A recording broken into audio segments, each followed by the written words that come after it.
Parliament অধিবেশনে বোমা charge করে ইংরেজদের ভিত নাড়িয়ে দিয়েছিলেন ভগৎ সিং। ভয় পেয়েছিল ইংরেজ সরকার।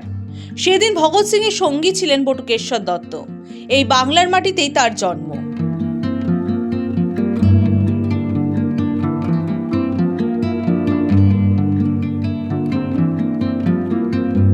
বর্ধমান জেলার খণ্ডঘোষের ওয়ারি গ্রাম। এই গ্রামেই জন্ম হয় বিপ্লবী বটুকেশ্বর দত্তর। দোতলা এই মাটির বাড়ি বটুকেশ্বরের পৈতৃক ভিটে। এক দিদি মা বাবাকে নিয়ে বটুকেশ্বর দত্তের সংসার। ছেলে বিপ্লবীদের সঙ্গে হাত মিলিয়েছে সে কথা জানতে পেরেই ছেলেকে দর্জির কাজ শিখতে কলকাতায় পাঠিয়ে দেন বটুকেশ্বরের বাবা। কলকাতায় আসার পরে যতীন দাসের সঙ্গে বন্ধুত্ব গড়ে ওঠে বটুকেশ্বরের। তার কাছেই বোমা বাঁধার প্রশিক্ষণ নেন বটুকেশ্বর দত্ত। এরপরই ভগৎ সিং এর সঙ্গে পার্লামেন্ট হাউসে বিস্ফোরণ কাণ্ড ঘটান তিনি। নেতাজিকে যেমন তারা ভয়ঙ্করভাবে ভয় পেত, বটুকেশ্বর দত্তকে সেমভাবে ভয় পেত।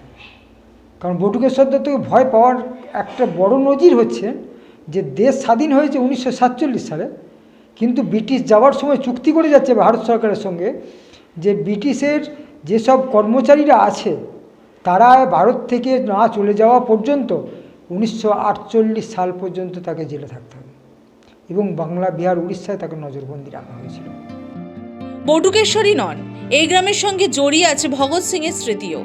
ইতিহাস গবেষক রমজান আলীর দাবি, ইংরেজ অফিসার সন্ডার্স হত্যার পরে বটুকেশ্বরের সঙ্গে এই গ্রামে গা ঢাকা দেন ভগৎ সিং। বটুকেশ্বরের এক প্রতিবেশী নিজেদের বাড়িতে তাদের আশ্রয় দেন। এই সেই বাড়ি। এখানেই 15 দিন আন্ডারগ্রাউন্ডে কাটিয়েছিলেন ভগৎ সিং ও বটুকেশ্বর। এই সময় পার্লামেন্টে হামলার ছক কষেন তারা। বটুকেশ্বর দত্ত এখানে আত্মগোপন করে যে ছিলেন সেই তথ্য নিয়ে দুটো মত আছে। কেউ বলেন 15 দিন ছিলেন, কেউ বলে 18 দিন ছিলেন, কিন্তু এখানে যে ছিলেন সে ব্যাপারে নিশ্চিত। সেই সূত্র ধরে এই বাড়িটা একটা ইতিহাসের পটল।